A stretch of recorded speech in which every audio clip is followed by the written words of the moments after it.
자, 우리가 지난 시간에 그 2단원의 21쪽의 태양계 형성 부분에 관련된 내용을 선생님이 간단하게 좀 설명을 해드렸습니다. 그런데 지금 여러분들이 보고 계시는 이제 2단원 태양계와 지구라고 하는 부분은 사실 이 태양계의 형성 과정은 뭐 그렇게 크게 중요하진 않아요. 대신에 오늘 이제 여러분들하고 다루게 될 페이지 23쪽에 태양계의 역학 부분이 굉장히 좀 어렵습니다. 뭐 어렵다는 이야기는 뭐 내용 자체가 어렵다기보다는 예를 들어서 이제 나중에 보시면 알겠지만 이 부분이 어느 정도의 물리 부분에 해당을 하거든요. 이 물리 부분은 여러분들 알고 있다시피 뭐 계산을 하는 부분이죠. 그러다 보니까 그것 때문에 학생들이 좀 어려워하는 경우가 있는데 학교에 따라서 이제 그 계산 문제가 좀 많이 출제가 되는 학교들도 있고 그렇지 않은 학교들도 있어요. 근데 어찌됐건 기본기를 잘 닦아 놓으면은 다른 학생들 어려워할 때 여러분들은 쉽게 할 수 있다라는 거거든요. 그러니까 너무 걱정하지 말고 선생님이랑 같이 한번 차근차근 한번 해보도록 합시다. 무슨 말인지 알겠죠? 자, 태양계 역학 부분부터 들어가 보도록 할게요. 자, 역학이라고 하는 말 자체가 예를 들어 우리가 이제 역학적 에너지라고 표현하는 것들 있죠? 예를 들어 어떤 물체의 위치 에너지랑 운동 에너지 뭐 그런 식의 에너지에 관련된 어떤 내용들을 배우는 부분이라고 보시면 되겠습니다. 그냥 쉽게 이야기하자면은 태양계 하면은 태양이 중심이고 그 주변에 수성부터 시작해서 금성, 지구, 화성, 토성, 천왕성, 해왕성 같은 행성들이 돌고 있습니다. 그리고 예를 들어 지구처럼 주변에 달과 같은 위성이 도는 경우도 있죠. 이런 식으로 그런 모든 것들을 이제 우리가 태양계의 구성 천체들이라고 이야기하는데 그런 구성 천체들이 어떻게 행동을 하고 있을까? 어떻게 운동을 하고 있을까? 그거에 대해서 살펴보는 내용이 바로 이 태양계의 역학 부분이라고 보시면 되겠어요. 자, 그래서 첫 번째로 보시면은 행성의 운동과 우주 간의 변천이라고 하는 부분이 있습니다. 자, 거기에 보시면은 제일 먼저 내행성과 외행성의 시운동이라고 하는 게 나와 있거든요. 자, 앞에 보세요. 우리가 행성이라고 부르는 것들이 바로 태양 주위를 일정한 궤도로 돌고 있는 것을 행성이라고 표현하거든요. 근데 이제 행성을 구별할 때 두 가지의 방법이 있습니다. 물리적인 특성으로 가지고 구별하는 게 있고 아니면은 지금 우리가 보고 있는 외행성과 내행성으로 구별하는 게 있거든요. 물리적 특성으로 구별하는 것은 지구와 비슷한 성질을 가지고 있는 것과 목성이랑 비슷한 성질을 가지고 있는 것. 아마 여러분들이 중학교 때 배운 적이 있을 겁니다. 바로 지구형 행성과 목성형 행성. 그렇게 구별하는 방법들이 있죠. 그런데 우리가 이제부터 보는 외행성과 내행성은 지구를 중심으로 지구보다 안쪽 궤도로 태양을 돌고 있는 것들을 내행성, 그리고 바깥쪽 궤도로 돌고 있는 것을 외행성이라고 하거든요. 그래서 보세요. 이렇게 행성을 내행성과 외행성으로 구별을 짓는다면은 내행성에 해당하는 행성들은 뭐가 있죠? 내행성들은? 아니죠. 앞서 이야기했던 것처럼 내행성과 외행성을 구별짓는 것은 지구를 기준으로 해서 안쪽을 돌고 있느냐 바깥쪽을 돌고 있느냐거든요. 그러면은 지구보다 안쪽을 돌고 있는 건 두 개밖에 없잖아요. 뭐하고 뭐? 수성하고 금성밖에 없잖아요. 맞죠? 이 수성과 금성이 내행성이에요. 그러면은 나머지 외행성은 지구 빼고 화성, 목성, 토성, 천왕성, 해왕성 같은 것들이겠죠. 그죠? 이런 것들이 이제 외행성이에요. 그런데 어찌됐건 행성들은 모두 다 태양 주위를 일정하게 돌고 있거든요. 그 말은 가운데 태양이 있어요. 가운데 태양이 있는데 예를 들어 지구가 이렇게 돌고 있단 말이에요. 지구. 오케이? 그러면은 내행성들은 지구보다 안쪽에 돌고 있는 거잖아. 그러니까 이 안쪽에서 이렇게 돌고 있겠죠. 이게 이제 내행성입니다. 그러면은 외행성들은 지구의 바깥쪽에서 돌아야 되니까 여기서 이렇게 돌고 있을 거거든요. 그죠? 이게 이제 외행성이 될 겁니다. 그런데 우리가 수성부터 해왕성까지 모든 행성들이 실제로 태양을 어느 방향으로 도는지를 살펴보면은 모든 행성들은 다 태양 주위를 반시계 방향으로 돌고 있어요. 그러니까 지구뿐만이 아니라 모든 수성, 금성, 그리고 화성, 목성, 토성, 천왕성, 해왕성과 같은 행성들은 다 반시계 방향으로 돌고 있거든요. 무슨 말인지 여기까지 이해가 됩니까? 그런데 우리가 이제부터 살펴볼 것은 시운동이에요. 여기서 시운동이라고 하는 것은 눈으로 보이는 운동입니다. 이 행성들은 실제로 태양 주위를 반시계 방향으로 이렇게 돌고 있죠. 근데 우리가 지구에서 내행성들을 보면은 어떻게 볼 거냐 이거죠. 그리고 외행성을 보면은 어떻게 볼 거냐 이거죠. 오케이? 그것을 우리가 이제 살펴볼 건데 여러분들 하나 물어봅시다. 태양이 어느 쪽 하늘에서 떠서 어느 쪽 하늘로 지죠? 어느 쪽에서 떠서 어느 쪽으로 져요? 동쪽에서 떠서 서쪽으로 지죠. 그럼 달은 어느 쪽 하늘에 떠서 어느 쪽으로 지니? 달은? 서쪽에서 동쪽? 뭐 남쪽에서 북쪽 뭐 이런 거 없습니까? 서쪽에서 동쪽인가요? 달도 동쪽 하늘에서 떠서 서쪽으로 집니다. 의외로 이거 물어보면은 많은 학생들이 잘 모르더라고요. 태양이 동쪽에서 떠서 서쪽으로 지는 게 실제로 태양이 그렇게 움직여서 그런 건가요? 아니죠. 태양은 가만히 있어요. 태양은 가만히 있는데 우리가 지구 위에 서서 지구와 함께 빙그르르 자전을 하고 있죠. 근데 이렇게 자전을 하다 보니까 우리가 실제로 움직이는 거지만 우리는 그냥 태양이 움직인다고 생각을 하는 거야. 무슨 말인지 이해가 되니? 마찬가지로 달도 실제로 지구 주위를 돌긴 합니다. 근데 하루 동안에 달이 어느 지점에 있을 때 지구에서 우리가 한 바퀴를 빙그르르 돌면서 그 달을 보고 있는 거란 말이에요. 그렇기 때문에 태양이 동쪽에서 떠서 서쪽으로 지는 것처럼 달도 동쪽에서 떠서 서쪽으로 집니다. 무슨 말인지 알겠습니까? 그리고 다른 모든 천체들, 우리가 밤하늘에서 보는 별 같은 것들 있죠? 이런 모든 것들은 다 동쪽에서 떠서 서쪽으로 져요. 그게 하루 동안에 일어나는 현상들입니다. 그런 것들을 우리가 이제 일주 운동이라고 표현하거든요. 그런데 1년 동안 별을 관찰해 볼 수도 있습니다. 예를 들어 내가 어떤 별을 보겠다 이러면은 내가 오늘 밤 9시에 이 녀석이 어디에 있을까? 하면서 그 별의 위치를 딱 잡아요.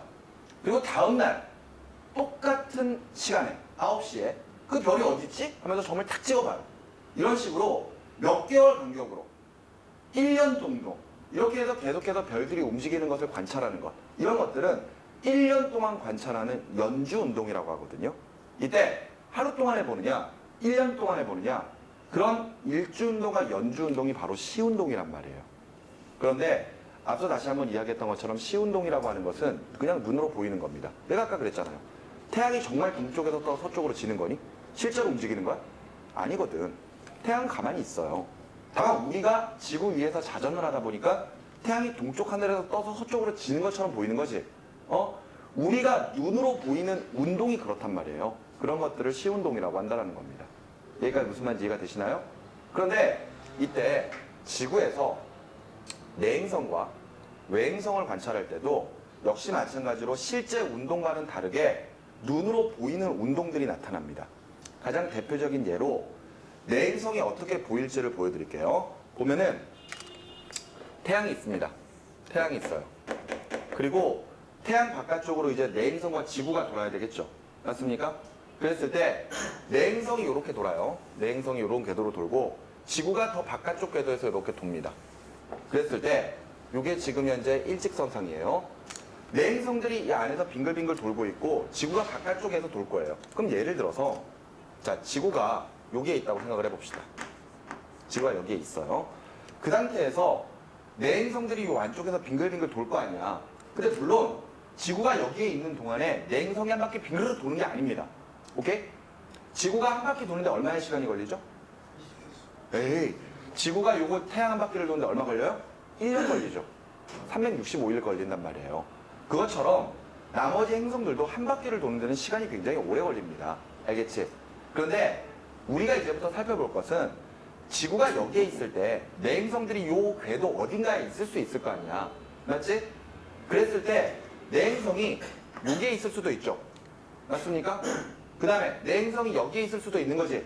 맞지? 그리고 내행성들이 여기 어딘가에 있을 수도 있단 말이에요.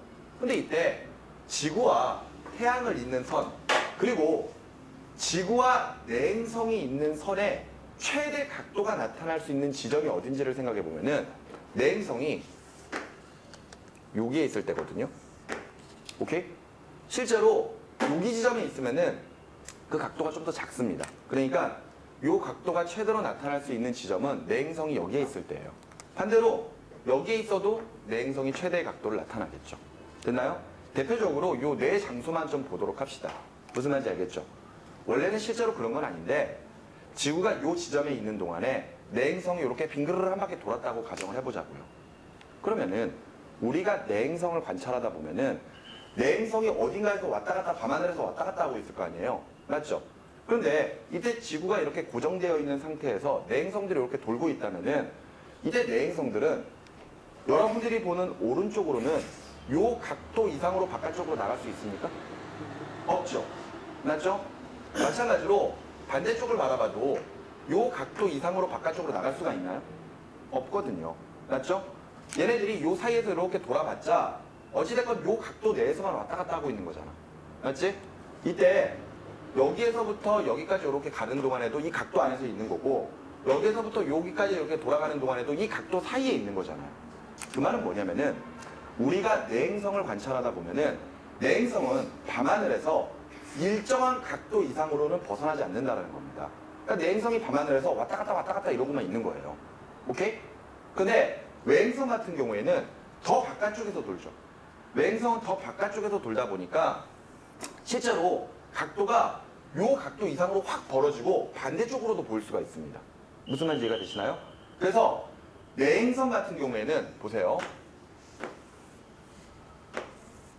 내행성 같은 경우에는 밤하늘에서 매일마다 요 행성이 어디에 있지? 이러면서 점을 막 찍어보면은 얘가 기껏해야 요 사이에서 왔다 갔다 이러고 있다는 이야기예요. 여기까지 알겠습니까?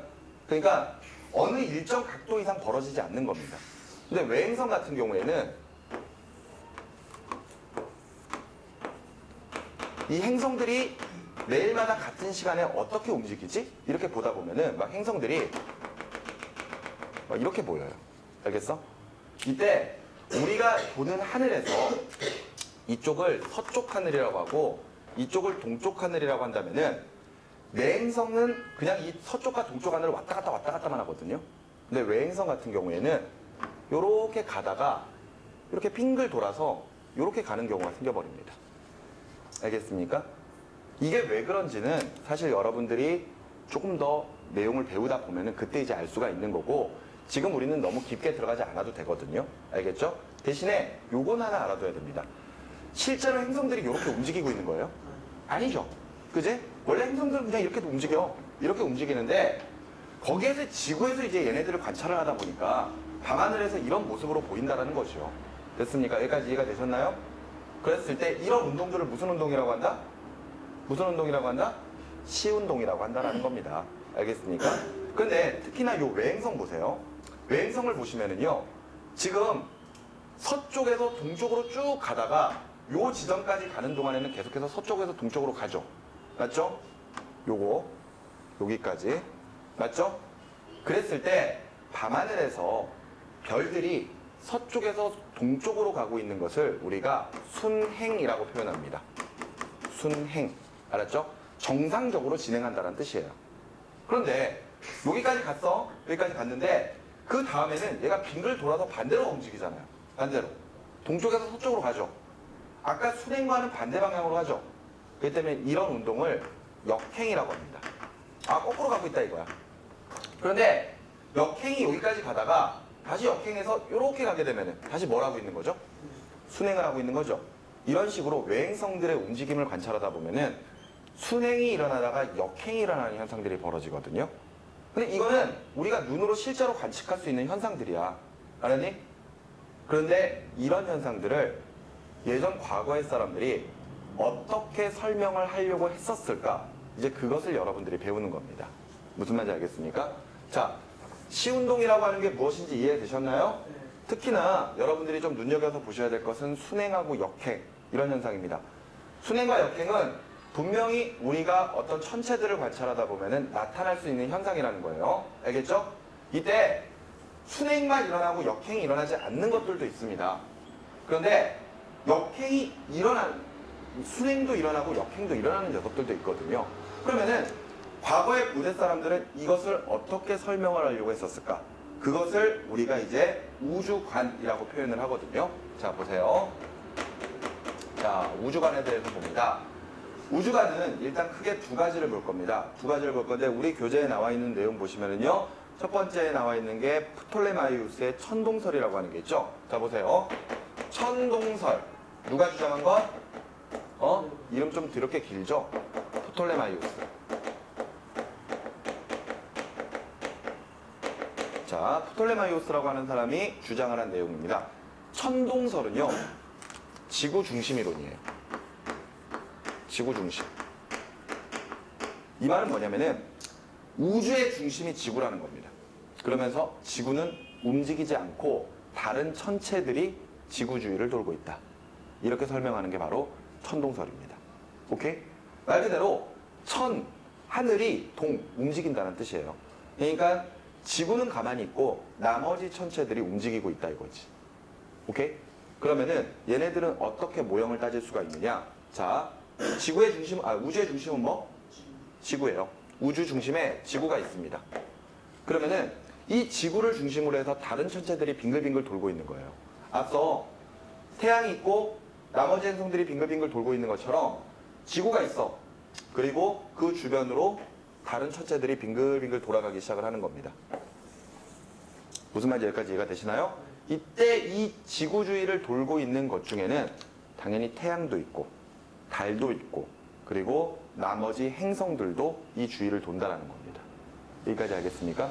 그런데 우리 교재에 나와 있는 그림을 좀 잘 볼까요? 지구에서 바로 바깥쪽에 달이 있습니다. 보이십니까? 달 보이시죠? 자, 요게 지금 달이 돌아요. 그런데 달은 요 궤도만을 빙글빙글 돌거든요. 요 궤도만을 빙글빙글 돌아요. 그 말인즉슨 지구에서 보면은 달은 항상 한쪽 방향으로만 가고 있다는 뜻이야. 알겠지? 얘들아, 하루 동안에 떴다 지는 게 중요한 게 아니라 1년 동안 관찰을 할 거예요. 그런데 이때 달이 뜨는 위치가 매일마다 같은 시간 동안에 보면은 뭐 예를 들어서 이쪽이 서쪽이고 이쪽이 동쪽이라면은 오늘은 달이 밤 9시에 여기에 떠 있는데 다음날 9시에 보면은 달이 여기에 있는 거야. 그리고 그 다음날 또 9시에 보면은 달이 여기에 있고 그 다음날 보면 또 여기에 있고 그 다음날 보면 또 이렇게 있고 막 이렇다는 이야기예요. 그러니까 결과적으로 이렇게 움직이는 것처럼 보이겠지? 근데 이거 서쪽에서 동쪽으로 가는 거니까 이거 무슨 운동이지? 서쪽에서 동쪽으로 가는 거니까 순행이겠지? 맞죠? 순행. 달은 순행만 나타나요. 그러니까 지금 현재 보는 것처럼 지구 주변에서 달이 돌 때 달은 일정한 궤도를 따라 빙글빙글 돌고 있는 겁니다. 근데 그 다음 궤도를 살펴보면은요, 그 다음에는 수성하고 금성이 있거든요. 보이십니까? 그런데 좀 특이하게도 수성과 금성이 돌고 있는 이 큰 궤도에는 또 다른 작은 원들이 이렇게 존재를 해요. 맞죠? 작은 원들이 또 이렇게 존재를 하거든요. 원이 이렇게 존재를 하는데 이때 요 원에 여기 부분에 수성이나 금성 같은 것들이 빙글빙글 돌고 있는 거예요. 알겠어? 근데 왜 이런 현상이 벌어졌을까? 자, 과거에 이 사람들이 왜 천동설을 주장했는지부터 한번 생각을 해보도록 합시다. 어찌됐건 우주에서 우리가 보는 어떤 천체들의 움직임을 설명을 하고 싶었던 거예요. 그런데 그 당시에는 우주의 중심은 무조건 뭐다? 지구다. 근데 왜 그런 생각을 했냐면은 당시의 서양에서는 기독교적 사고관에 이제 어느 정도 이제 좀 많이 틀에 박혀 있었겠죠. 이때 뭐 창세기전 같은 것들을 보다 보면은 자연스럽게 이제 지구가 만들어지고 나서 기타 다른 뭐 동물, 식물도 만들어지고 태양, 달도 만들어지고 막 그렇잖아요. 그러다 보니까 자연스럽게 지구가 중심이 될 수밖에 없었던 겁니다. 그래서 일단 지구를 중심에 놓고 다른 것들을 꿰어 맞추려고 했었던 거예요. 알겠죠? 그런데 앞서 이야기했었던 것처럼 지구가 이제 중심이고 그 주변으로 행성들이 돌 텐데 달 같은 경우에는 어차피 순행밖에 안 하거든. 그러니까 한쪽 방향으로만 가면 되는 거야. 그래서 이렇게 원궤도를 그린 상태에서 달이 여기에서 빙글빙글 이렇게 돌고 있다면은 어차피 한 방향으로만 도는 것처럼 보일 거 아니에요. 맞죠? 그러니까 이건 아무런 상관이 없었던 거예요. 그런데 문제는 다른 행성들은 순행뿐만이 아니라 역행까지 나타나더라 이거지. 아까 선생님이 외행성으로 가지고 역행을 설명을 해드렸지만 실제로 내행성에서도 역행이 일어나거든요. 수성이나 금성도 역행이 일어난단 말이에요. 근데 역행이 일어나려면은 행성들이 이렇게 돌다가 다시 돌아가야 된다는 이야기잖아요. 근데 그게 이걸로 설명이 되나? 안 될 거 아니니. 맞지? 근데 분명한 것은 틀을 바꿀 수가 없는 거야. 무조건 지구가 중심이니까. 맞지? 그러니까 지구가 중심이고 다른 행성들이 그 주위를 돈다고 쳤을 때 어떻게 하면 역행이 가능할까? 이거를 고민을 했던 거죠. 그래서 프톨레마이오스는 이런 생각을 합니다. 큰 원이 있어. 큰 원이 있는데 이 원을 따라 빙글빙글 돌면 순행밖에 못하잖아. 그러니까 이 원에다가 작은 원을 도입을 한 거예요. 그러면서 여기에 천체가 요 작은 궤도를 빙글빙글 돌면서 이 큰 궤도를 따라서 움직이고 있다고 생각을 한 겁니다. 오케이? 그러면은 실제로 이 녀석이 어떻게 움직일지 우리가 한번 그림을 한번 그려볼까요? 자, 이게 빙글빙글 돕니다. 이게 빨간 원을 빙글빙글 돌아요. 그러면서 이렇게 간다고 생각을 해봐. 알았니? 그 모양이 어떻게 나와? 요렇게 나오지. 무슨 말인지 이해되시나요? 그러면 여기에서 뭐 설명할 수 있어? 수행 설명할 수 있지? 그리고 여기에서 뭐 설명할 수 있어? 역행 설명할 수 있죠. 이게 가능했던 거야. 오케이? 그래서 천동설에서는요, 역행을 설명하기 위해서 작은 원을 도입합니다. 역행을 설명하기 위해서 작은 원을 도입하는데 그 원을, 요 작은 원을 주전원이라고 해요. 주전원. 알겠지? 이 주전원이라고 하는 작은 원들을 도입해서 역행이 일어나는 이런 천체들의 움직임을 설명을 하려고 했었던 거예요. 만약에 역행이 나타나지 않으면 주전원을 도입할 필요가 없어. 대표적인 게 달, 그리고 태양 같은 것들. 그런 것들은 주전원을 도입할 필요가 없었습니다. 근데 내행성이나 외행성은 역행을 하니까 주전원을 도입할 수밖에 없었던 거지. 알겠니? 거기다가 또 하나, 아까 선생님이 이런 이야기 했었죠. 내행성은 절대 일정 각도 이상 벌어지지 않는다 그랬지. 요거 일정 각도 이상 절대 안 벌어지거든요. 그랬을 때 요 일정 각도 이상 벌어지지 않았을 때 요 각도를 우리가 요 각도, 요 반의 각도를 최대 이각이라고 하거든요. 최대 이각. 그냥 요것만 알아두세요. 알겠죠? 근데 이 최대 이각도 그 당시에 관찰이 됐단 말이야. 근데 이 최대 이각을 설명하기 위해서 여기다가 또 하나의 개념을 도입을 합니다. 그게 뭐냐면은, 자, 뭐 순서 외울 필요 없어요. 달이 있고, 수성이 있고, 금성이 있고, 바깥쪽에 지구, 태양이 있습니다. 그랬을 때, 지금 현재 요 원이 예를 들어서 수성의 주전원이다. 그러면은 바깥쪽에 금성이 있겠죠. 금성도 주전원이 있을 거란 말이에요. 그 주전원의 중심, 그리고 태양을 일직선 상태에 배치를 한 겁니다. 간단하게 그림을 그리면 이래요. 자, 지구가 있고, 요렇게 있고, 요렇게 있고, 요렇게 있고, 요렇게 있을 때, 자, 여기가 지금 수성이야. 맞지? 수성에 주전원 도입하지? 맞지? 금성도 주전원 도입합니다. 알겠죠? 그리고 나서 여기에는 태양이 있어. 태양. 오케이? 그런 다음에 지구와 모든 주전원의 중심 그리고 태양의 중심이 일치한다고 본 거야. 그러면서 얘네들이 동시에 이렇게 쫙 움직입니다. 알겠어? 그러면 지구에서 봤을 때 항상 모든 주전원에 있는 외행성과 내행성은 일정 각도 이상 절대 벌어지지 않거든요. 오케이? 이럼으로써 더 이상 벌어지지 않는 각도를 설명을 할 수도 있었습니다. 쉽게 말하면 꿰어 맞추기예요. 무슨 말인지 알겠니? 무조건 지구가 중심이야. 지구가 중심이라는 것 때문에 이런 식의 내용들을 도입을 한 겁니다. 자, 다시 한 번만 좀 정리를 해봅시다.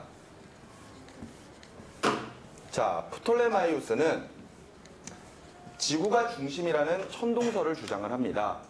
그런데 이런 천동설을 주장을 하면서 설명할 수 있었던 것들이 있었어요.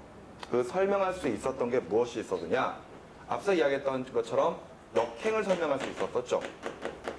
역행을 설명하기 위해서 무엇을 도입했다? 원을 도입했죠. 그죠? 그리고 또 설명할 수 있는 게 앞서 내행성들이 일정 각도 이상 벌어지지 않는다라는 거. 내행성의 최대 이각을 설명할 수 있었습니다. 오케이? 어떻게 설명하는지는 그냥 개념만 알고 계시면 돼요. 중요한 거는 뭘 설명할 수 있었다? 역행 설명할 수 있어. 그 다음에 최대 이각이라고 하는 요 각도 설명할 수 있었습니다. 무슨 말인지 아시겠죠? 이게 지금 프톨레마이우스의 천동설이야.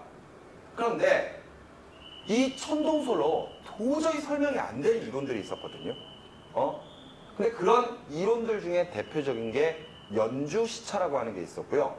그 다음에 우리가 보는 금성의 모양, 금성의 위상을 설명을 할 수가 없었습니다. 우리 달을 보면은요, 달이 뭐 각각의 음력 일수에 따라서 모양이 조금씩 바뀌죠. 그죠? 이때 여러분들 달의 모양에 따라 부르는 이름들 알고 계십니까? 아무것도 안 보일 때가 뭐죠? 아무것도 안 보일 때가? 이게 사기예요. 알겠어? 그런데 이렇게 아무것도 안 보일 때 달의 모양을 사기라고 하는데 그 다음에 나타나는 달의 모양이 초승달이죠. 초승달. 초승달은 어떻게 생긴 걸까? 배가 쏙 들어간 거지. 바나나. 바나나 같이 이렇게 배가 쏙 들어간 거잖아. 야, 그럼 바나나처럼 생겼으면 이렇게 생긴 것도 있고 이렇게 생긴 것도 있겠네. 네. 이거야. 기억이야, 니은이야. 맞아요. 둘 중에 하나가 둘 개 다가 초승달이야? 이게 시, 이, 여기서 따서 이렇게 되죠. 뭔가 알아들을 수 없는 외계어으로 나한테 설명하고 있는 것 같은데? 자, 초승달은요 항상 알파벳 D 생각하세요. 알파벳 D에서 배가 쏙 들어간 모양이라고 생각하면 됩니다. 그러니까 D를 그리면서 이렇게 배가 쏙 들어가면 이게 초승달이에요. 그리고 나서 이렇게 D가 되잖아요. 우리 왜 반달이라는 표현 쓰지? 네. 근데 과학에서는 그런 감성적인 표현 쓰지 않습니다. 알겠죠? 반달이 아니라 얘네들은 상현달이에요. 그런 다음에 완전히 동그랗게 되는 거. 보름달이라고 하지? 역시 감성적인 표현 쓰지 않습니다. 망이라고 표현해요. 망. 알았어? 망. 그리고 나서 이제 다시 배가 줄어들거든? D가 거꾸로 되면은 하연이고요. D가 거꾸로 된 상태에서 배가 쏙 들어가면은 금음달입니다. 그리고 나서 다시 사구로 돌아가요. 한 달 동안 달은 사계서부터 초승, 상현, 망, 하연, 금음달로 바뀌고 다시 사구로 돌아갑니다. 저 외워야 되죠. 어? 저 외워야 되죠. 지금 안 해도 돼. 나중에 외우면 됩니다. 근데 외우는 게 되게 어렵나요? 이름이. 이름이? 뭐가 어려워? 사, 초승달, 상현달, 망, 하연달, 금음달. 정말 어렵습니까? 하얀, 상현. 그래서 선생님이 항상 생각을 하는 것 중에 하나가 있는데 우리가 이제 과학을 쭉 하다 보면은 뭐 각각의 단원마다 여러분들이 꼭 외워야 될 것들이 있거든요. 뭐 여기 있는 학생들 중에서 지금 3단원 나가고 있는 학생들도 있고 하는데 3단원 배우다 보면은 뭐 DNA의 염기들을 막 외우고 막 그래요. 뭐 아데닌, 구아닌, 사이토신, 티민 뭐 이런 것들 막 외우고 그러거든요. 근데 그런 것들 막 수업하다 보면은 학생들이 그럽니다. 선생님 못 외우겠어요. 이렇게 이야기를 해요. 야, 그것도 못 외우냐 이렇게 얘기하면은 진짜 못 외우겠어. 저거 어떻게 외워요? 지금 뭐 이것도 못 외우겠어요. 이렇게 얘기한단 말이죠. 그런데 가만히 솔직히 한번 생각을 해보면은 니네들이 좋아하는 보이그룹, 너네들은 남자애들이니까 보이그룹을 안 좋아하겠구나. 그죠? 예를 들어 좋아하는 걸그룹이 있습니다. 니네 걸그룹 애들 이름 알고 있지 않아? 몰라요. 몰라? 여자 월더스 몇 명이라고 말했지? 너네가 원더걸스 세대는 아니지 않냐? 소녀시대 몇 명? 소녀시대가 9명인가? 그죠? 어찌됐건 아이들이 대부분 자신이 관심 있는 뭐 걸그룹이나 보이그룹 같은 경우에는 이름도 알고 있고 노래도 외우고 있잖아요. 그게 더 외우는 게 어렵지 않니? 왜 근데 그거는 외우면서 왜 저거는 못 외우냐 이거죠. 처음 접하는 거잖아요. 야, 뭐 다른 애들 같은 경우에 노래 한두 번, 그러니까 그거라는 거죠. 쉽게 말해서 동기부여가 없는 거야. 그렇지 않니? 예를 들어서 자기가 좀 관심 있어 하는 걸그룹이 노래를 앨범을 딱 냈어. 그러면은 누가 해보라고 하지 않아도 일부러 그걸 찾아봐가지고 노래 들을걸? 그런 다음에 그 노래 좋으면 몇 번 반복해서 듣지 않습니까? 그래서 외워버리죠. 그런데 막상 이런 거 외우라고 하면 안 그러거든. 왜? 관심이 없으니까. 하기 싫으니까. 그게 맞는 겁니다. 그래서 선생님은 가끔 이런 생각을 해요. 예를 들어서 정말 예쁘장하게 생기거나 정말 잘생긴 남자애들이나 여자애들 그런 애들이 그룹을 만들어서 나오는 거지. 팀명은 문, 달인 거죠. 오케이? 그러면서 인원은 6명. 그러면서 한 명은 안녕하세요 사기입니다. 안녕하세요 초승달이에요. 이러면서 각각 이름들을 이야기하면은 걔네들이 정상적인 활동만 했을 때는 아마 우리나라 초등학교 애들부터 아마 그걸 다 외우고 있을걸요? 그렇지 않습니까? 개인적으로 그런 그룹들이 좀 나와줬으면 좋겠습니다. 나중에 뭐 저 뒤에서 DNA 같은 거 배울 때 보면은 염기가 4개가 나오는데 그러면 그때는 이제 걸그룹 4명이 나오면 되죠. 아니면 보이그룹 4명이 나오면 되고요. 그죠? 그런 다음에 안녕하세요 아데린입니다. 안녕하세요 구한인이에요. 안녕하세요 사이토시입니다. 안녕하세요 티민입니다. 이러면은 다 외울 겁니다. 맞죠? 어떤 식으로든 동기부여가 필요한데 왠지 모르게 그렇게 하면은 다 망할 것 같다는 이런 생각이 드네요. 맞죠? 자, 어찌됐건 보세요. 달은 모양에 따라서 이렇게 부르는 이름들이 달라집니다. 이때 이런 모양들 그리고 이름들을 우리가 위상이라고 표현하거든요. 그러니까 달의 위상 이러면은 삭, 초승달, 상현달, 망, 하현달, 금운달 이런 거예요. 그런데 여러분들 금성이 있죠. 금성. 금성은 행성이잖아요. 네. 지구 안쪽으로 돌고 있는 행성인데 이 금성이 생각보다 우리에게 굉장히 밝게 보입니다. 그래서 우리 과거 조상들은 금성을 샛별이라고 불렀거든요. 샛별.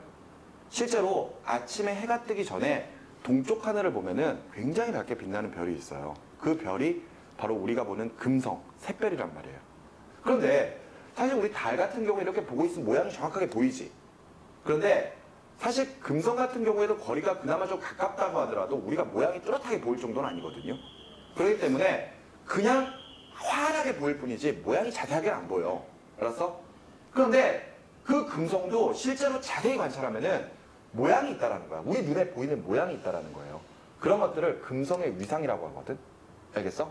그런데 당시에 이 천동설, 프톨레마이우스가 주장했던 천동설에 의하면은요, 금성이 만약 모양이 우리 눈에 보인다면은, 오케이? 금성의 위상은 초승달 아니면은 금음달의 형태로만 보여야 됩니다. 그러니까 원래 저건 달을 부르는 이름이지, 근데 그냥 모양이 똑같으면은 그것을 초승달 모양이다, 금음달 모양이다 이렇게 표현하는 거예요. 알겠죠? 그러니까 프톨레마이우스의 천동설로 가지고 만약 금성을 설명하면은 금성이 요 안을 뭐 이렇게 보면 안 되겠지. 일단 지구를 중심으로 금성이 빙글빙글 돌고 있으면은 그때 우리 눈에 보이는 금성은 요 모양 아니면은 요 모양으로만 보여야 됩니다. 알겠습니까? 그런데 실제로 우리가 금성을 관찰하면은 초승달이나 금음달뿐만이 아니라 상현달이나 하현달 그리고 망 같은 형태도 보이거든요. 근데 그걸 설명을 못해 천동설이.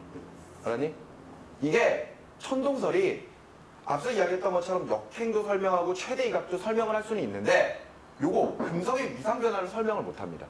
또 하나 연주시차라고 하는 것도 설명을 못하거든요. 요 두 가지를 설명을 못해요. 그런데 당시 학자들은 저 설명을 못하는 것을 다른 이유로 찾으려고 했었어. 왜? 무조건 지구가 중심이어야 되니까. 무슨 말 이해되니? 그걸 바꿀 수가 없었던 거예요. 알았어? 그런데 점점 이제 저런 이론에 반기를 든 사람들이 나오기 시작을 하는 거죠. 알겠어? 그게 바로 그 아래 나와 있는 바로 지동설입니다. 지동설을 주장했던 대표적인 학자는 코페르니쿠스예요.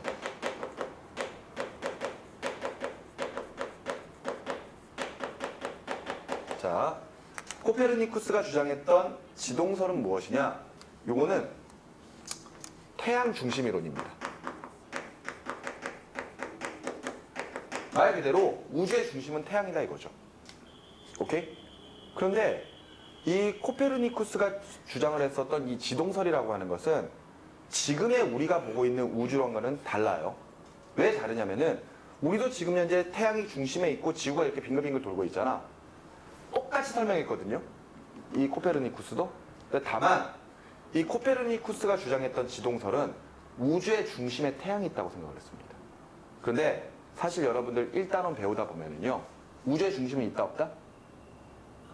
없습니다. 맞죠? 그러니까 현재랑은 좀 달라요. 근데 현재 우주론과 상당히 비슷한 우주론입니다. 그러니까 이 사람이 이렇게 생각을 한 거지. 야, 뭘 그렇게 복잡하게 생각을 하냐? 너네가 지금 지구가 중심이라고 생각하니까 역행 설명하려고 주전원 도입했죠. 내 행성의 최대 이각 설명하려고 그 원의 중심 맞추고 막 그랬지. 근데 그러면 뭐해? 설명 못하는데. 맞죠? 그런데 야, 태양이 중심이라고 생각해봐. 너무 쉽게 설명된다 이거죠. 알겠니? 볼래? 보면은 태양이 가운데 있어. 태양이 가운데 있고 나머지 행성들이 이렇게 빙글빙글 돌고 있으면은 특별히 주전원 도입하지 않아도 지구가 여기에 있을 때 나머지 수성이나 금성이 요 각도 이상으로는 벌어지지 않는 거 설명할 수 있거든요. 맞죠? 그리고 요렇게 갈 때랑 요렇게 갈 때랑 수렴과 역행이 다를 거 아니야. 맞지? 설명 가능하거든. 별로 어렵지 않아. 거기다가 요거 금성의 위상 변화 다 설명 가능합니다. 그러니까 얘가 금성이 예를 들어 어디에 있느냐에 따라서 예를 들어 요 근처 어딘가에 있으면은 초승달이나 금음달로 보이고요. 요 선 어딘가에 있으면은 얘네들이 상현달이나 하현달로 보입니다. 그리고 요 근처 어딘가에 있으면은 거의 망 같은 형태로 보이거든요. 이거 다 설명 가능해. 알았니? 거기다가 요 연주시차라고 하는 게 뭐냐? 이것도 중학교 때 한 번쯤은 들어본 적 있을 겁니다. 만약 지구가 여기에 있어요. 그런 상태에서 요게 별이 하나가 있다? 그런 상태에서 지구가 요 위치에서 요 별을 바라보잖아요? 그럼 별은 움직이지 않고 가만히 있는데 지구가 여기서 요 별을 바라보면은 별이 여기에 있는 것처럼 보여요. 그런데 6개월 뒤에 지구가 여기로 가서 이 별을 똑같은 별을 보잖아? 그럼 이 별이 여기에 있는 것처럼 보인다? 그 말인즉슨 별은 가만히 있는데 얘가 이렇게 움직이는 것처럼 보여. 알겠니? 그랬을 때 요 전체 각도를 시차라고 하고 그 절반의 각도를 연주시차라고 하거든요. 그런데 이 연주시차라고 하는 것은 지구가 움직여야지만이 나타날 수 있는 현상이야. 알았니? 그러니까 지구가 움직이지 않으면 설명이 안 되는 거예요. 근데 얘는 설명이 되잖아. 아, 다 되잖아요. 맞죠? 즉, 다시 한 번만 정리를 좀 해보면은요. 지동설, 코페르니쿠스가 주장했던 지동설이라고 하는 것은 기존의 천동설이 설명하지 못했던 것도 다 설명해버립니다. 그러니까 기존에 설명할 수 있었던 것도 설명 가능하죠. 그죠? 그러니까 역행 설명 가능해요. 역행 설명 가능하고요. 그 다음에 내행성들의 최대 이각 설명 가능합니다. 그 다음에 금성의 위상변화 관찰 가능해요. 그리고 연주시차 다 설명됩니다. 알겠습니까? 다 설명이 가능한데 아직까지는 하나의 이론일 뿐이었어. 알았니? 하나의 이론일 뿐이었어요. 왜냐하면은 당시에 저 코페르니쿠스가 살고 있어서 당시는 아직까지 관측 기술이 뛰어나지 않았거든요. 쉽게 말하면은 망원경 같은 것들도 없었단 말이에요. 그러니까 금성의 모양이 뚜렷하게 보이지도 않을 뿐더러 연주시차 있죠. 아까 선생님이 잠깐 설명했던 연주시차 있지? 선생님이 그림을 이렇게 그렸거든요. 예를 들어 태양이 있고 지구가 이렇게 돌고 있고 여기에 별이 있으면은 지구가 여기서 이렇게 보이고 그 다음에 여기서 이렇게 보이면은 요 사이의 각도의 얼마가 절반이 연주시차라 그랬지. 근데 이렇게 보면은 연주시차 그렇게 커 보이잖아요. 맞죠? 근데 실제로 연주시차의 각도는 1도보다 작습니다. 1도보다 작아요. 너네들 혹시 각도의 단위가 이런 거 본 적 있어? 땡이나 땡땡? 이런 거 본 적 있니? 봐요. 요게 1도죠. 맞습니까? 1도. 1도를 60으로 나누면은요. 그게 1땡. 읽을 때는 1분이라고 읽으시면 됩니다. 알겠어? 그러니까 1분은 1도를 60으로 나눈 거야. 60개 중에 한 개인 거야. 되게 작지? 근데 1분을 또다시 60으로 나누잖아요? 그럼 그게 1 땡땡 초입니다. 1초. 알았어? 그럼 1초는 1도를 360분의 1만큼, 3600분의 1로 나눈 거예요. 엄청 작지? 근데 이 연주시차가 0.01초 정도 나오고 막 그럽니다. 그러니까 이게 눈으로 보이겠어? 안 보이겠지? 이게 그림이 왜곡된 거야. 그러니까 이거를 줄이고 이걸 확 늘려버리면 돼요. 그럼 연주시차 굉장히 줄어들 거 아니에요. 그러니까 연주시차는 눈으로 측정을 못해. 그런데 코페르니쿠스가 그렇게 이야기를 하는 거지. 야, 뭘 어렵게 생각하냐? 그냥 태양이 중심이고 그러면은 다른 거 안 해도 다 설명되잖아. 이렇게 이야기를 하는 거지. 그래서 거기에 의문을 가지면서 저걸 증명하려고 했던 사람이 티코 브라헤라고 하는 사람이 있어요. 그냥 이야기만 들으면 돼. 알았어? 이 티코 브라헤라고 하는 사람이 생각해보니까 천동설보다 지동설이 맞는 것 같거든. 오케이? 그러니까 만일 천동설이 틀리고 지동설이 맞다라는 것을 증명할 때 얘는 설명이 안 되는데 얘가 설명되는 걸 찾으면 될 거 아니야. 그래서 찾으려고 했던 게 바로 이 연주시차였어요. 연주시차를 계산하려고 했는데 저거 계산 되겠니? 그 당시에 망원경이 없었어. 알았니? 그럼 저게 눈으로 관찰돼? 관찰 되겠니? 안 돼, 안 돼. 눈으로 관찰이 안 된단 말이야.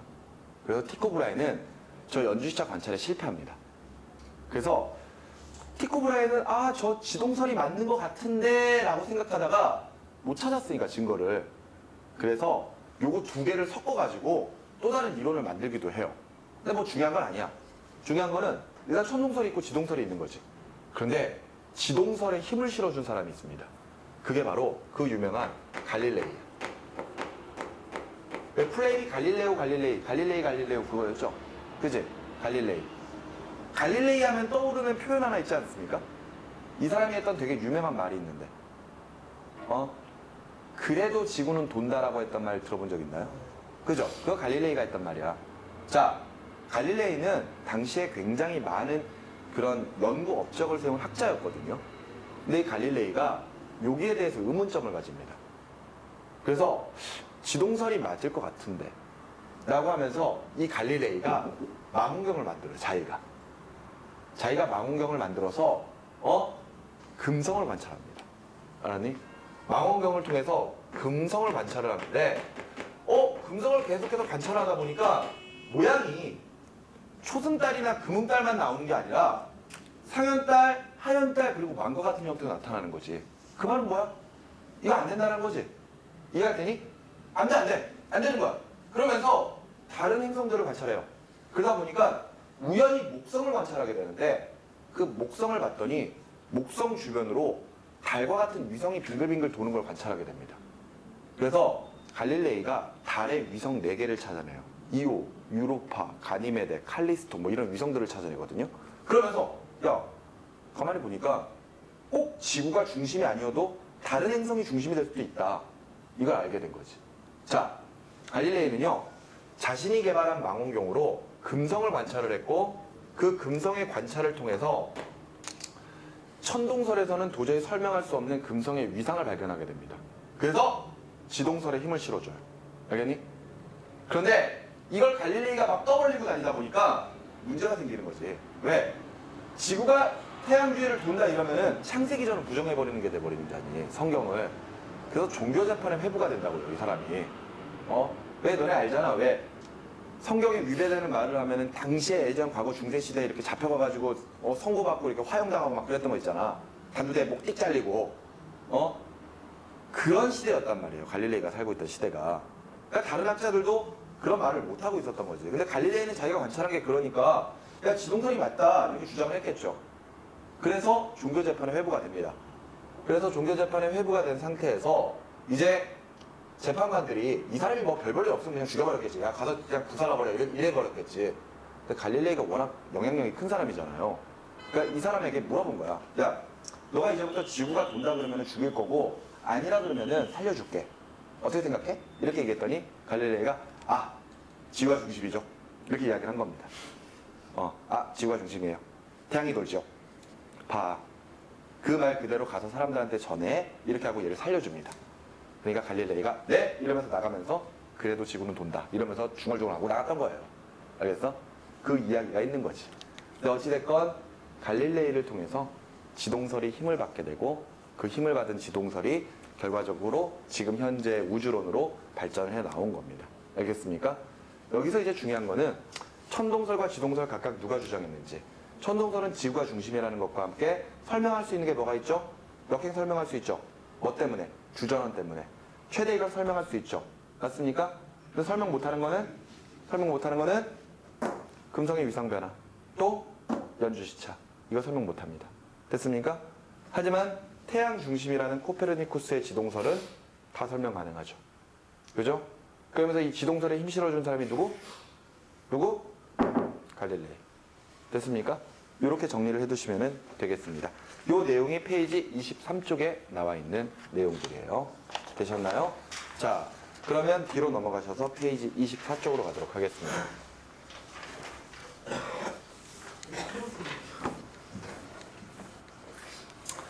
자, 페이지 24쪽을 보시면 케플러의 법칙과 뉴턴의 운동 법칙이라고 하는 내용이 나와 있네요. 자, 이 부분은요, 물리의 역학 파트입니다. 쉽게 말해서 여러분들이 이제부터 계산을 하셔야 될 부분들이에요. 알겠나요? 그런데 계산 어렵지 않습니다. 하나도 안 어려워요. 됐어요? 자, 이제부터 우리는 굉장히 중요한 두 가지의 법칙을 볼 겁니다. 그 두 가지의 법칙이 첫 번째 케플러의 법칙이고 두 번째가 뉴턴의 운동 법칙이에요. 자, 근데 우리가 제일 먼저 살펴볼 것은 케플러의 법칙부터 합니다. 오케이? 자, 이 케플러라고 하는 사람은 이 행성의 운동을 관찰을 해요. 행성의 운동을 관찰을 해서 그 행성들이 어떻게 움직이지? 그것으로 가지고 법칙을 세 가지를 만들거든요. 그 세 가지의 법칙. 자, 첫 번째는요. 케플러 제1법칙. 타원 궤도의 법칙입니다. 타원 궤도의 법칙. 자, 요거부터 차근차근 가도록 하죠. 안 어려워. 정말 안 어려워. 알았어? 자, 잘 보면 돼.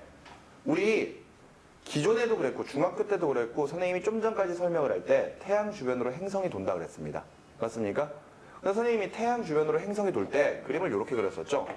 태양이 있으면 주변의 행성들이 이렇게 도는 거잖아. 맞죠?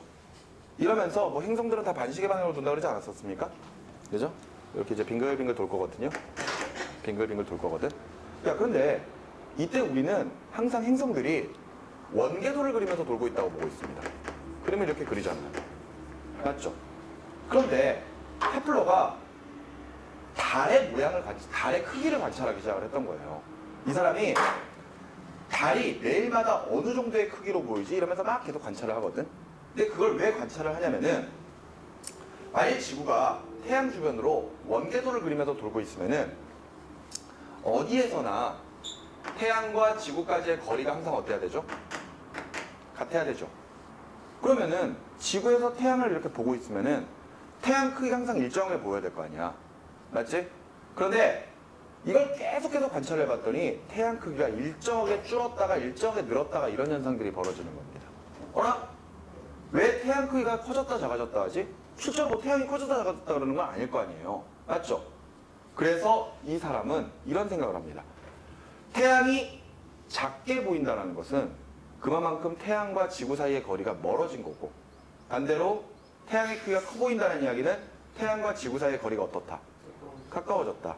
이렇게 생각을 한 거야. 그것도 얘네들이 막 불규칙적으로 변하는 게 아니라 굉장히 규칙적으로 커졌다 작아졌다 하는 것으로 보아서 지구가 태양으로부터 일정하게 멀어졌다, 일정하게 감소했다, 가까워졌다, 그러나 보다 이걸 알게 된 거죠.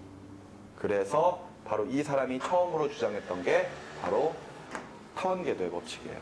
즉, 이 말인 즉슨 행성들이 태양 주변을 돌 때 원궤도로 도는 게 아니라 타원궤도로 돈다는 겁니다. 이때 여러분들 타원이라고 하는 것은 원이 약간 이렇게 좀 찌그러져 있는 형태이죠? 맞죠? 원이 찌그러지면은 이렇게 될 거 아니에요. 맞죠? 원이 이렇게 찌그러지면은 너네들 원은 중심이 하나밖에 없다는 거 알고 있지? 원은 중심이 하나예요. 그런데 타원은 중심이 두 개거든요. 그때 잘 봐. 우리가 이걸 지름이라고 하지.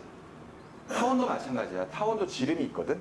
이때 긴 지름이 있고 짧은 지름이 있어요. 그랬을 때 원은 중심이 두 개인데 타원은 중심이 두 개입니다.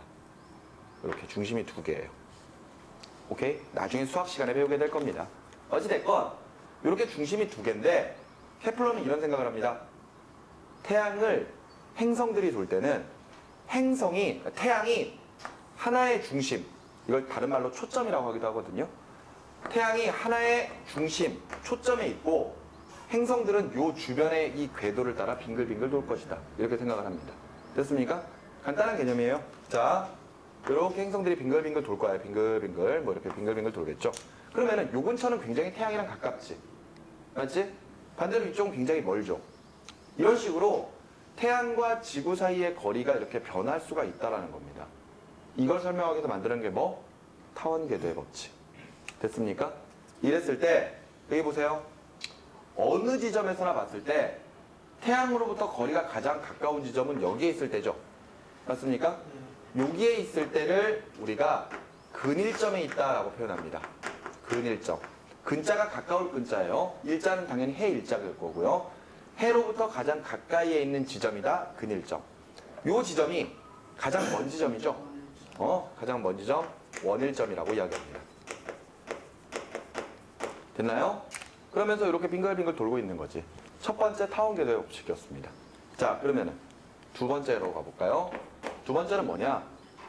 면적, 속도, 일정의 법칙입니다.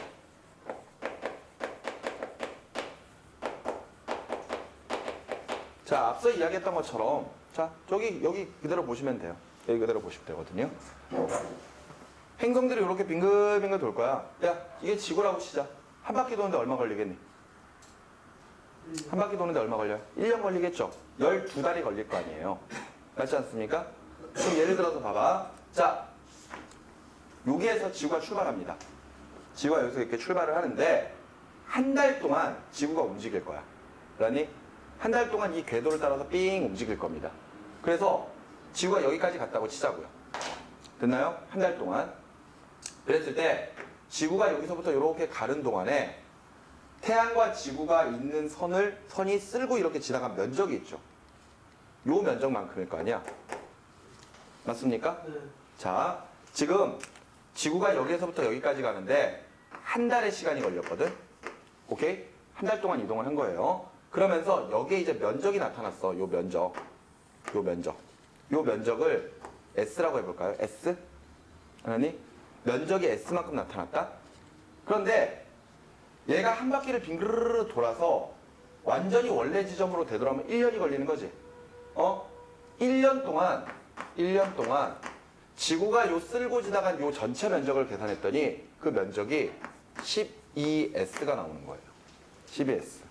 거꾸로 이야기하자면은, 다시 거꾸로 이야기하자면은요, 요 전체 타원의 안의 면적을 S라고 합시다. 알겠니? 요 전체 면적이 S예요. 아니면은, 그래, 예를 좋아. 요 전체 면적이 12라고 하자. 12. 그러면은, 한 달 동안 쓸고 지나간 면적이 있을 거 아니야? 그 면적을 S1이라고 할게요. S1. 알겠지? 그래서 그 S1의 면적을 계산해 봤더니 그 면적이 1이더라 이거지. 알았어? 그런데 여기에서부터 또 한 달 동안 쓸고 한 달 동안 또 가요. 그랬더니 여기까지 갔어. 알았어? 그때 역시 마찬가지로 쓸고 지나간 면적이 있을 거 아니야. 그 면적, 여기에서부터 여기까지 면적이 생길 거 아니에요. 역시 마찬가지로 이렇게 가는데 얼마의 시간이 걸렸다? 한 달의 시간이 걸렸다. 이때 이 면적을 S2라고 하면은 이걸 계산해 봐도 똑같이 1이 나오는 거예요. 알았어? 자, 이 말은 뭐냐? 행성이 어디에서부터 어디까지 가든 간에 같은 시간 동안 이동을 한다면은 쓸고 지나가는 면적은 어떻다? 똑같다라는 거야. 그리고 얘가 예를 들어서 전체 면적이 12인데 알았니? 한 달 동안 1을 쓸고 지나갔어. 그럼 12만큼을 다 쓸고 지나가는 데는 몇 달이 걸린다는 얘기야? 12달이 걸린다는 거지. 그 12달이 한 바퀴 도는데 걸리는 시간, 바로 공전주기라는 겁니다. 알겠습니까? 그런데 여기서 이런 사실도 밝혀져요. 보세요. 타원이 있는데 생각해봐. 여기에 지금 태양이 있어. 여기에 태양이 있습니다. 여기가 근일점이고 여기가 원일점이죠. 오케이? 여기가 근일점, 여기가 원일점. 그런데 예를 들어 근일점 부분에서 행성이 한 달 동안 쓸고 지나갔고 원일점 부분에서 행성이 한 달 동안 쓸고 지나갔다고 쳐보자고요. 알겠어? 그러면 예를 들어 근일점에서 한 달 동안 여기에서부터 여기까지 갔어. 알았니? 그럼 면적이 이만큼이 생기지. 오케이? 요 면적의 크기를 S1이라고 할 거예요. 그래서 원일점 부분에서 쓸고 지나갈 때 여기에서부터 여기까지 갈 겁니다. 알겠습니까? 그럼 면적 생각하면은 요렇게 되지. 요 면적이 S2예요. 자, 한 달 동안 A에서부터 B까지 갈 거고 한 달 동안 C에서부터 D까지 갈 거야. 알았어? 이때 똑같은 한 달 동안 간 거죠. 그러면은 S1의 면적과 S2의 면적은 어때야 되지? 같아야 돼. 무슨 말인지 알겠어? 같아야 된다고. 면적이 같아야 되거든? 야, 근데 가만히 생각을 해봐. 지금 면적이 부채꼴이잖아요. 그럼 부채꼴의 면적이 같아야 되는데 문제는 얘는 반지름이 짧지. 얘는 반지름의 길이가 길지. 그러면은 면적이 같으려면은 호의 길이. 그러니까 호의 길이 A에서부터 B까지의 호의 길이랑 C에서부터 D까지의 호의 길이가 같겠니? 누가 커야 돼? 그렇죠. A, B가 더 커야 되죠. 이해되나요? 이 말은 뭘까? 한 달 동안에 근일점 부분에서는 여기에서부터 여기까지 가잖아. 그런데 원일점 부분에서는 여기에서부터 여기까지밖에 못 가죠. 그 말은 행성이 빙글빙글 돌 때 거기에서 나타나는 속도를 공전 속도라고 한다면은 그 공전 속도가 다르다는 이야기지. 누가 빠른 거야? 이쪽이 빠른 거지. 네. 이해가 됩니까? 우리가 원운동으로 가지고 생각을 하면은요, 행성들이 항상 일정한 속도로 빙글빙글 돌고 있다라고 보거든요. 그런데 그게 아닌 거야. 타원 궤도를 그리면서 돌다 보면은 이렇게 성립해야 되고, 그러다 보니까 결과적으로 같은 시간 동안 돌아도 호의 길이가 다른 거지. 그 말은 공전 속도가 다르다는 뜻입니다. 공전 속도가. 그러면 공전 속도를 비교할 때 어디와 어디를 보느냐? 바로 근일점과 원일점을 보는 거예요. 근일점과 원일점. 알겠어? 그러면 근일점 부분이 빠를까? 원일점 부분이 빠를까? 근일점. 그렇죠. 근일점 부분의 속도가 훨씬 빠르다라는 겁니다. 원일점에서 근일점까지 가는 동안은 속력이 빨라져요. 근데 근일점에서 다시 원일점으로 가는 동안은 속력이 어떻게 될까? 느려지겠죠. 됐습니까? 그래서 근일점에서 최대의 속도가 나타나고 원일점에서 최하의 속도가 나타나는 거예요. 이해가 되니? 최소의 속도가. 네. 이게 바로 두 번째 면적 속도 일정의 법칙입니다. 됐습니까? 이게 케플러 제2법칙까지야. 자, 그리고 나서 하나만 더 정리하면 돼. 자, 봐봐. 자, 세 번째 법칙은요. 케플러 제3법칙. 조화의 법칙입니다. 자, 이 사람이 어떤 걸 찾아내냐면은 수성부터 시작해서 금성, 지구, 화성, 토성, 천왕성, 해왕성 이런 녀석들이 있을 거 아니야.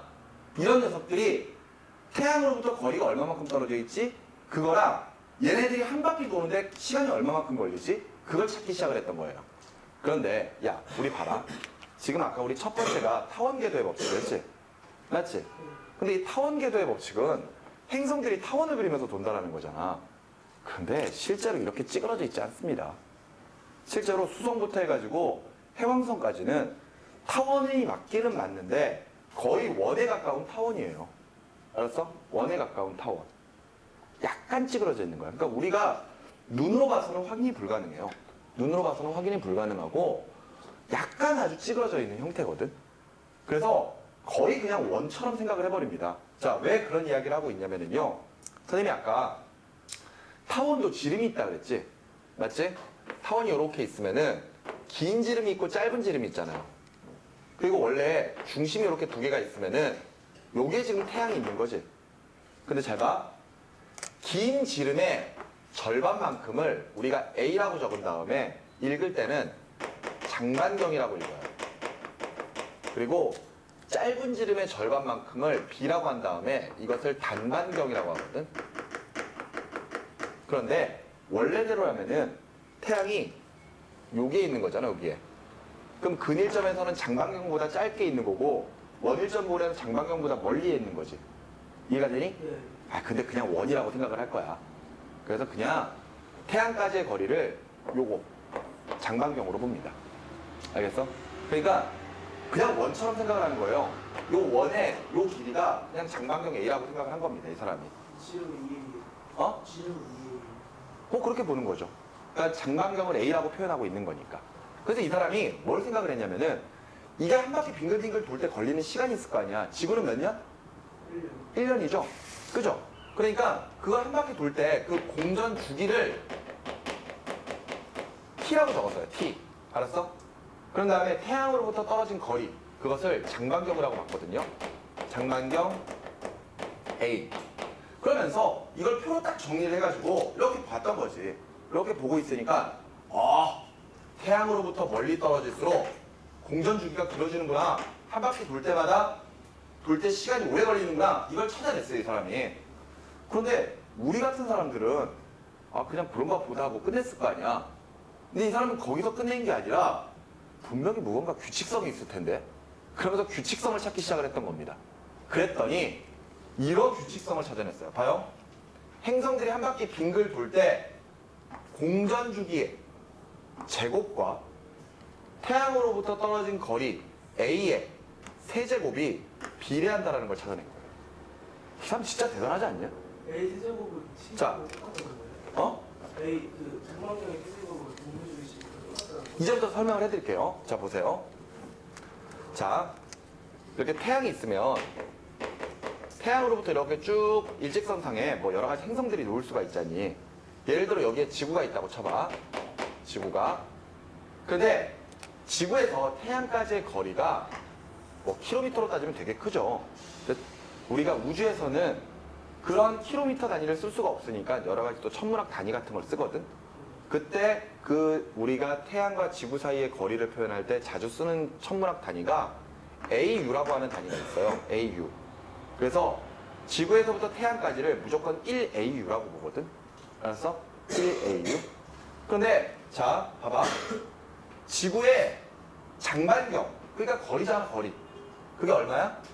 지구가 1AU지. 맞지? 근데 지구가 한 바퀴 도는데 얼마나 시간 걸리죠? 1년 걸리죠. 공전주기가 1년인 거야. 그럼 봐. 얘랑 얘는 제곱을 할 거고 얘는 세제곱을 할 거예요. 그럼 얘네 둘이 어떤 거지? 같은 거지. 이런 관계가 성립을 한다. 알겠어? 근데 예를 들어 보세요. 예를 들어서 어떤 A라고 하는 천체가 있어. 근데 이 A라고 하는 천체가 태양에서 4AU만큼 떨어져 있다. 그러면 예를 들어 A라고 하는 천체는 지금 현재 4AU만큼 떨어져 있는 거잖아. 네. 그럼 과연 공전주기가 몇 년이 나오느냐 이거지. 알았어? 이해됩니까? 네. 그랬을 때, 자 봐봐. 지금 보면은 4AU에 몇 제곱? 세제곱을 해줘야 되겠지. 맞지?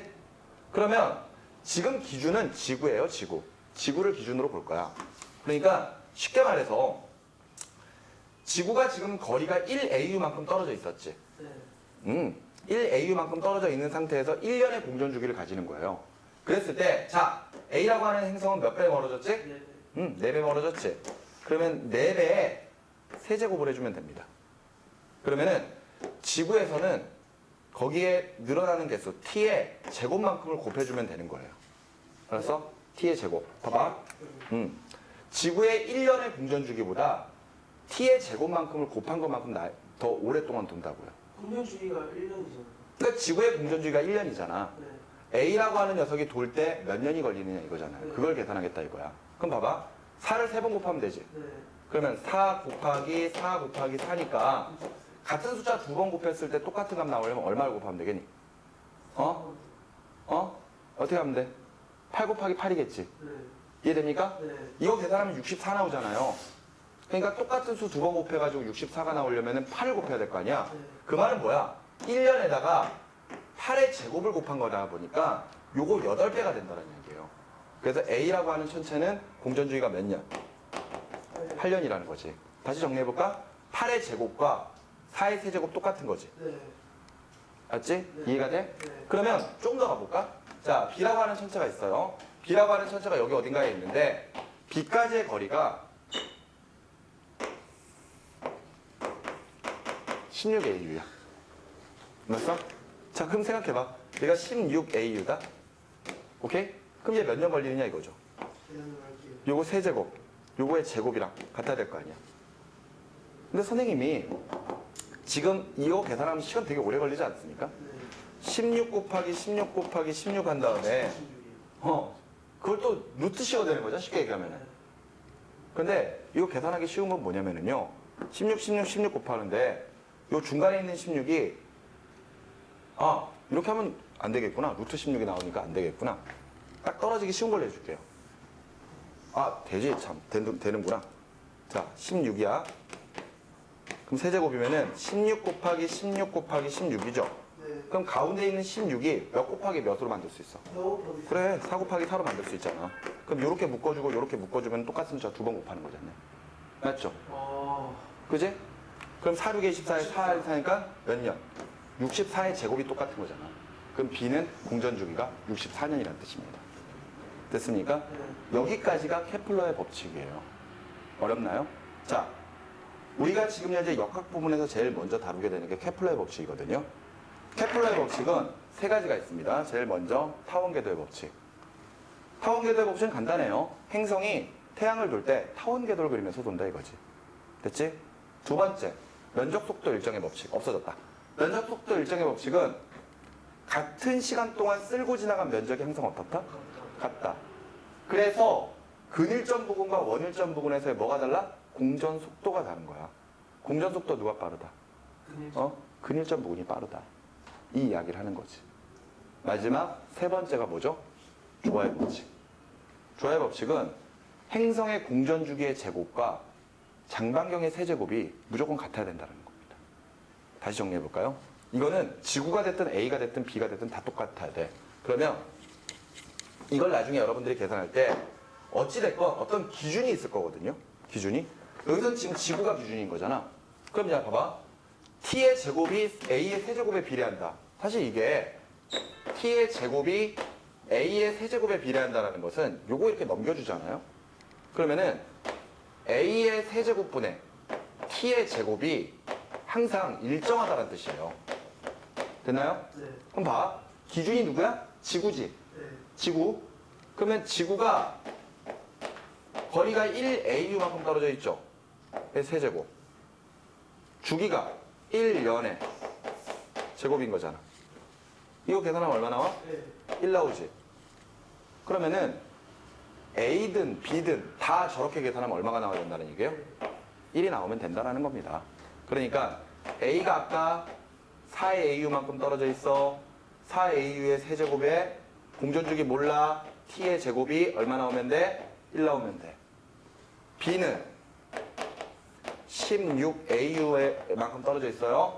AU의 세제곱, 16AU의 세제곱 분의 공전주기 몰라. T의 제곱. 되니? 그게 얼마가 나오면 돼? 1 나오면 돼. 알았어? 이렇게 어떤 기준이 나와 있는 상태에서 그 값이랑 무조건 다 똑같으면 되는 겁니다. 알겠습니까? 이럼으로써 지금 선생님이 여러분들에게 물어본 것은 공전 주기만 물어봤지만 뭐도 물어볼 수 있겠어? 거리도 물어볼 수 있어. 맞잖아. 거리도 여러분들에게 충분히 물어볼 수 있는 내용들입니다. 그런데 앞서 여러분들이 이제 이런 내용들을 뭐 풀 때 뭐 내용 자체가 이제 좀 물리다 보니까 아 어려워 어떻게 하지? 이런 고민들을 되게 많이 하는데 나중에 여러분들이 실제로 문제를 풀어보시면은요 이게 어렵지 않아요. 대단히 어렵지 않습니다. 그리고 도리어 여러분들이 융합과학에서 다뤄지는 부분은요 일단 저 케플러 제 법칙 중에서 케플러 제 1법칙인 타원궤도의 법칙과 2법칙 연적속도 일정의 법칙 그 두 가지가 중심이 돼서 나오고 이 조화의 법칙 같은 경우에는 정말 이렇게 간단하게만 문제를 풀어버리면 돼요. 그래서 절대 쫄 필요 없어. 무슨 말인지 알겠니? 지금 너 같은 경우에는 지금 케플러 법칙 들어가 있다며. 네, 저희 들어갔어? 딱 지금 딱 이 부분까지 그럼 이해돼? 그 학교 때 이야기는 지금 지금 이해됩니까? 그거야. 어려운 거 없어. 무슨 말인지 알겠어? 애들 장난이라고요.